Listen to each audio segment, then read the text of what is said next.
बच्चों, आज हम कक्षा 12वीं विषय गणित अध्याय 4 सारणी इसके उदाहरण नंबर 11 को समझ रहे हैं। इसके पहले कल के लेक्चर में आपको पढ़ाया था कि सारणी की सहायता से हम किसी त्रिभुज का क्षेत्रफल कैसे निकालते हैं। अगर बिंदु सररेख है तो क्या शर्त होती है, ठीक है ना। और समरेख बिंदुओं के लिए के का मान निकालना या किसी रेखा का समीकरण निकालना है, ये सारी चीजें हमने इसके पहले वाले लेक्चर में पढ़ी थी, है ना। आप में से जो नहीं आए थे, जिन्होंने नहीं देखा वीडियो, तो उसको देख लेना, उसमें आपको पिछला पूरा मिल जाएगा। ठीक, अपन आ गए हैं, एक क्वेश्चन लिखा है। इसके पहले हमने सेकंड और उपसारणिक निकालना भी पिछले वीडियो में सीख लिया है। आपको एक सवाल दिया है, एक सारणिक दिया है, इसके अवयवों के उपसारणिक और सेकंड ज्ञात करना है और क्या करना है, और सत्यापित करना है कि A11, A31, A12, A32, A13, A33 equal to 0। मैं आपको इसका अर्थ बता दूं, और ये एक थ्योरम के तौर पर याद रखना है, इसका नाम ध्यान देना है ना, बोर्ड पर ध्यान दो, बहुत महत्वपूर्ण बात है। A11 है वो पहली पंक्ति का अवयव, A12 है पहली पंक्ति का दूसरा अवयव, A13 है पहली पंक्ति का तीसरा अवयव। कैपिटल A31 ये है वो तीसरी पंक्ति के पहले स्तंभ का सेकंड। क्या है? सेकंड, माने A31 का सेकंड है वो। कैपिटल A32 ये क्या है? A32 का सेकंड है, और A33 इसका सेकंड है। तो एक्चुअली में ये मैं जो बता रहा हूं वो ध्यान से सुनिए। सारणिक में क्या होता है, किसी भी पंक्ति के सभी अवयवों और किसी अन्य पंक्ति के सेकंडों के गुणनफल का योगफल सदैव 0 होता है, सदैव। आगे बात समझ में ना, माने किसी भी पंक्ति या किसी भी स्तंभ के सभी अवयव ले लो और किसी अन्य पंक्ति या स्तंभ के क्या ले लो, सेकंड, और उनका गुणा करके जोड़ दो संगत का, हमेशा आंसर क्या आएगा। और अगर आपने किसी पंक्ति के अवयव ले लिए और उन्हीं के सेकंडों का उसमें गुणा कर दिया और जोड़ दिया, तो सारणिक का मान निकल आएगा।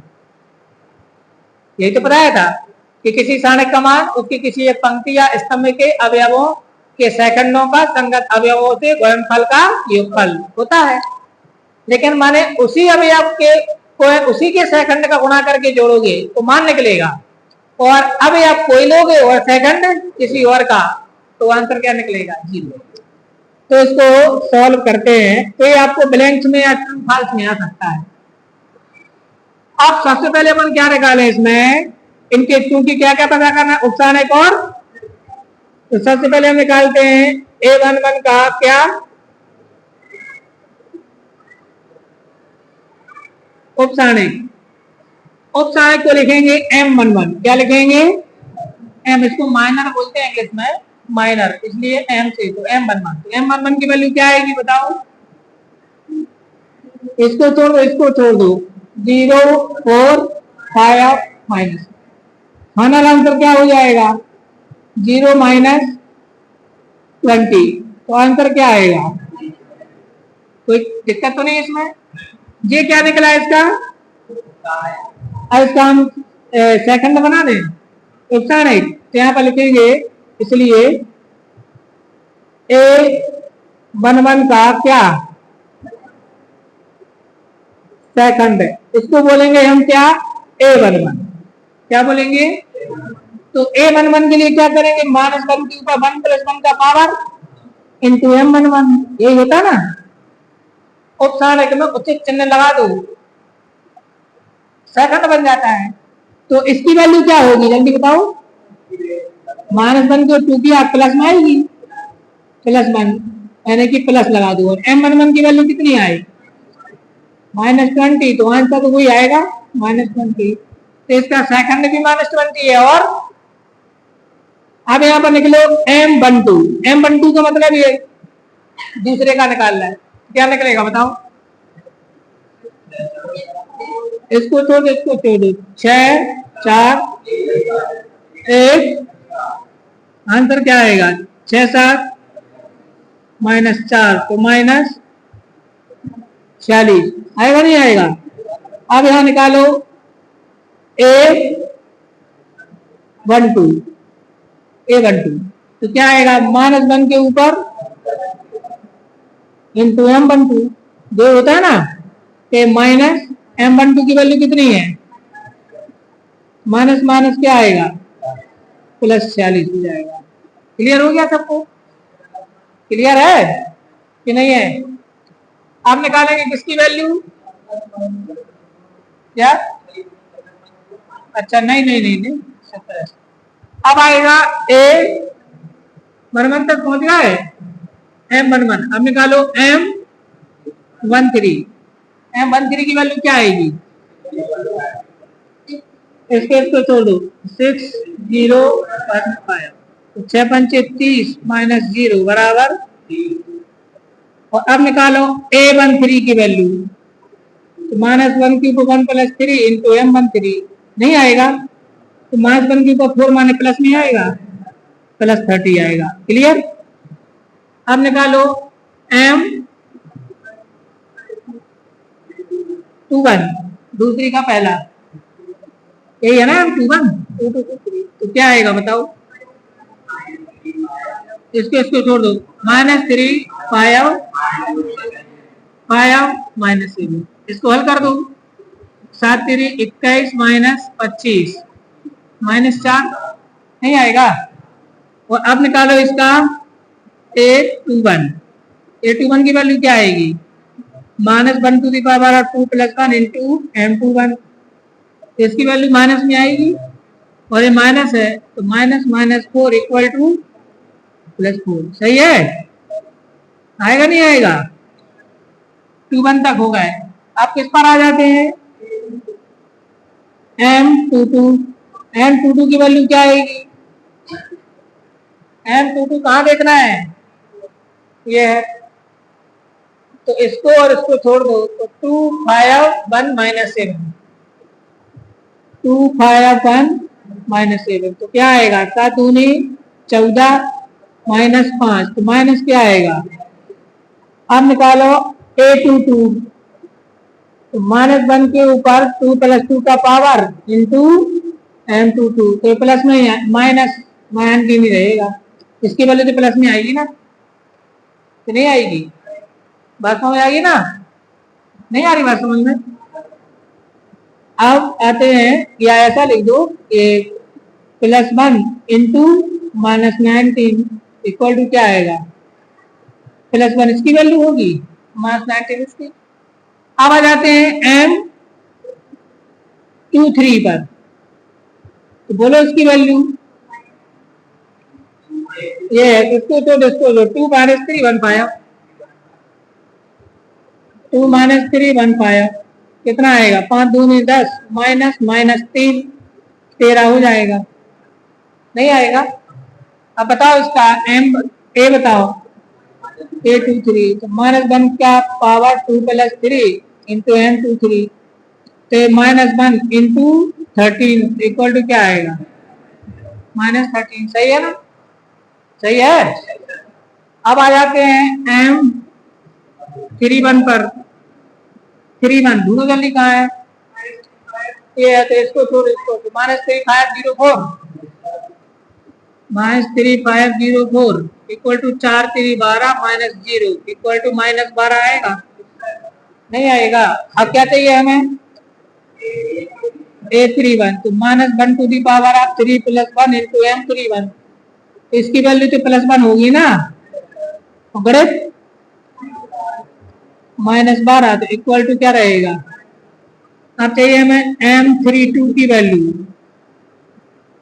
M32 ये इसको छोड़ दो 2 5 6 4 2 5 6 4 तो 4 दूनी 8 6 पंचे 30 -22 नहीं आएगा।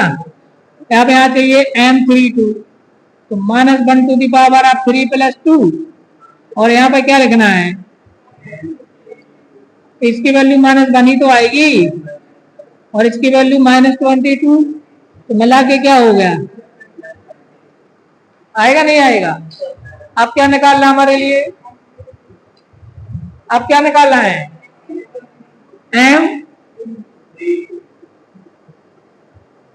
33 इक्वल टू M33 की वैल्यू निकालो,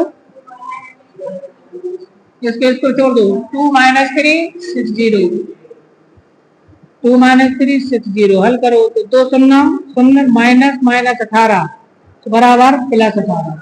अब निकालो A33 की value, -1 to the power of 3 + 3 into M33 आएगा, इसकी वैल्यू तो +1 आएगी, मल्टीप्लाई 18 इक्वल टू, क्लियर है इतना? जी हमने क्या निकाल दिया हमें बताओ? जी हमने निकाल दिए सभी अवयवों के क्या, ये M वाले हैं उपसारणिक और A वाले क्या है सेकंड। ये क्लियर है इतना? तो सेकंड और उपसारणिक में अंतर क्या होता है? चिन्ह का, कहीं कहीं चिन्ह का, बाकी तो एक से ही होता है। अब हमें निकालना है जो सिद्ध करने को बोला उसने वो, तो क्या सिद्ध करना हमारे लिए? A11 इंटू A31, ठीक है? तो A31 कहाँ मिलेगा आपको? उस तरफ है ना? हाँ तो उसको प्रूव करते हैं, तो यहाँ से मिटा लेते हैं, ठीक है?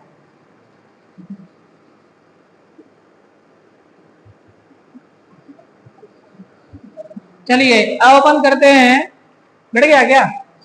क्या बढ़ गया? A11 तो यहीं से मिलना है, A31 चाहिए तुझे है, 31 32 33, ठीक है ना? नहीं बेटा कुछ नहीं। अब निकालते हैं A11 A31 plus A12 A32 plus A13 A33, इसकी वैल्यू निकालते हैं, निकालें? तो A11 यहाँ है 2, ठीक है? और A31 हाँ है -12 में प्लस लगा दो, फिर A12 -3 और A32 22 प्लस A13 5 और A33 सही है। अब 12 दूनी 24 माइनस का आएगा, -22 3 66 प्लस 18 पंचे 90। अब इनको जोड़ो, दोनों माइनस में है, 6 4 10 का शून्य हाथ में ले, 6 2 8 और 1 9, -90 और +90 बराबर 0। It's proof. हमेशा आता है, किसी भी पंक्ति के अवयव ले लो, अन्य पंक्ति के सहखंड ले लो, तो हमेशा आंसर क्या आता है? 0 आता है, गुणा करके जोड़ोगे तो थ्योरम है। तो ये हमारे पास कौन सा एग्जाम्पल हो गया? में तो मान निकल आता है, बताया था ना। अब आप देखें प्रश्नावली 4.3 प्रश्न क्रमांक 4, प्रश्न क्रमांक 4 में आपको लिखा है तीसरे स्तंभ के अवयव। तीसरे स्तंभ के अवयव कौन कौन से होते हैं? A13 A23 A33 ये होते हैं। के सेकंडों का प्रयोग करके इसका क्या करना है? मान निकालना है। तो देखो कितना सरल है सॉल्व। तो आपको दिया है, पहले उसमें डेल्टा बराबर लिख लो 1x yz 1y z 1z, यही है ना? इसके तीसरे जो स्तंभ है, तीसरे स्तंभ के साथ इसका मान निकालना है। तो देखो यहाँ पर क्या निकलेंगे, पहले तीसरे स्तंभ को देखिए। तीसरा स्तंभ में ये है A11 A13 A क्या बोले क्या? तीसरे स्तंभ के अवयवों, तीसरे स्तंभ के अवयवों के सहखंड निकाल दो। पहले क्या निकाल लो? सहखंड। ये निकाल दो पहले, चाहिए पढ़ेंगे जो क्या होगा, यानी कि पहला आएगा A13 आएगा, आएगा नहीं आएगा? तीसरा स्तंभ यहाँ 3 आना चाहिए। A13 बराबर -1 के ऊपर कितने का आना आएगा? 1 + 3 और A13 जो है ना, इसको छोड़ दो 1y 1z, बात समझ आ रही? कितना आएगा आंसर? -1⁴ और यहाँ पर आएगा z माइनस वाई, तो प्लस में आएगा आंसर z माइनस वाई, इसके वैल्यू तो +1 होगी। क्लियर है? अब निकालो A23 तो -1 पर कितने का पावर आएगा? और ये 23 का उक्ताड़क लिख लीजिए, ले आओ ले आओ। तो इसको छोड़ दो, 1x 1z, तो आंसर माइनस में आएगा, -z माइनस x, इतने आएगा नहीं आएगा? आप चाहो तो इसको x माइनस z लिख सकते हो। तो देखें, तो मैं इसको लिख दूं क्या? तो इसको मैं लिख सकता हूं z minus x minus z, तो ये माइनस खत्म हो गया। अब A23 हो गया, अब क्या निकालना चाहिए मुझे? A33, तो आ जाएगा -1�3 + 3 और A33 ये है हमारा, इसको छोड़ दो, 1x 1y मिला के क्या हो गया? -1⁶ इंटू y माइनस x, तो प्लस में ही आएगा ये तो। क्लियर है? अब निकालो इसका मान, ठीक है ना? अब यहां लिखेंगे तीसरे, किसने बोला था उसने? क्या लिखेंगे? तीसरे स्तंभ के अवयवों के खंडों से सारणिक का मान, तो जो होगा डेल्टा बराबर A13 into A13 plus A13 plus क्या आएगा? A23 into A23 plus A33 into A33। ये बताया था ना आपको भाई, मैंने सारणिक के मान की परिभाषा क्या बताई थी? किसी भी एक पंक्ति या किसी भी एक स्तंभ के सभी अवयवों का संगत सखंडों से गुणनफल का योगफल। अब सबका मान लिखो, तो A13 की वैल्यू yz है और A13 की value z minus y plus A23 की वैल्यू zx और इसकी value x minus z plus, बोलो A33 की वैल्यू xy, इसकी वैल्यू। क्लियर है इतना? अब इनका चाहो तो गुणा कर दो, तो क्या आ जाएगा? इसका इसमें गुणा करेंगे तो y into z² minus y² z plus zx² minus z² x plus xy² minus x² y। नहीं आएगा? अब उसको कितना आंसर चाहिए तो आप बताओ, और चाहिए तो और हल करें, और अगर गुणनखंड तक चाहिए। अब इसमें क्या करो, सुनो, x की घातों के अवरोही क्रम में लिखो इसको। किसमें?